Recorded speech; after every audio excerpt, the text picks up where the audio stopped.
So if you're considering Outbound for your B2B technology or B2B services company, you're going to want to put together a business case.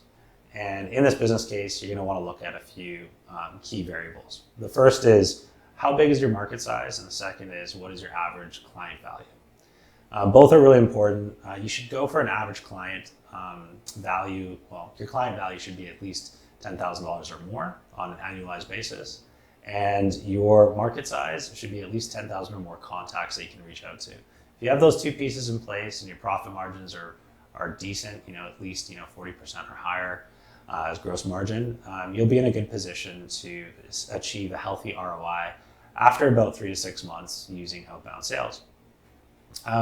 So when you're putting together your model, you're going to want to look at a few things. Basically, you're going to want to look at, okay, how many passive leads and active leads can I generate from outbound sales on a monthly basis?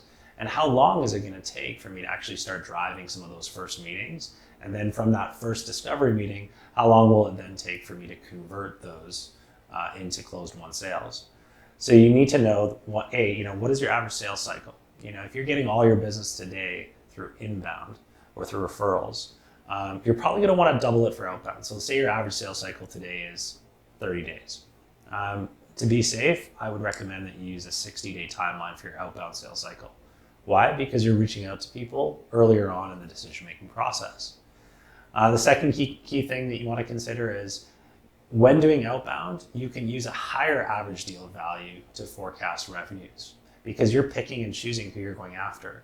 So you can ask yourself the question, what does the top 20% of my customer base pay us? And use that as a metric to then forecast what that revenue growth could look like. And then the third thing is, you got to keep in mind how long it's going to take to generate that first set of meetings.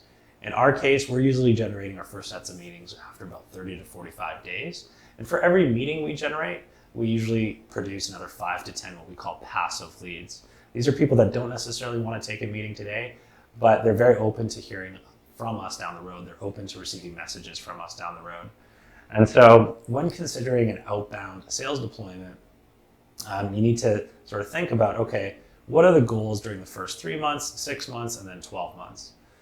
During the first 3 months, we call this our unlock phase. And in the unlock phase, we're running a bunch of micro tests and experiments to see what kind of open rates, what kind of reply rates, and what kind of conversion rates can we see during that time frame using a certain set of messaging targeted towards a certain audience. And we want to run a bunch of these micro experiments to optimize for the best reply rates, the best conversion rates. Once we've done that, then at that point we can move to what we call our scale phase. And in our scale phase, which usually happens after about month 3, is where we can start adding more fuel to the machine and start producing more and more results.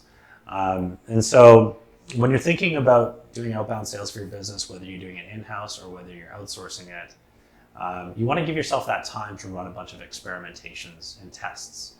And you don't want to, start producing, 50 plus meetings out of the gates because you're probably going to be wasting fuel or you're not going to be optimizing for your long-term growth. So when thinking about your business case, plan for 3 months to start generating good meeting flow.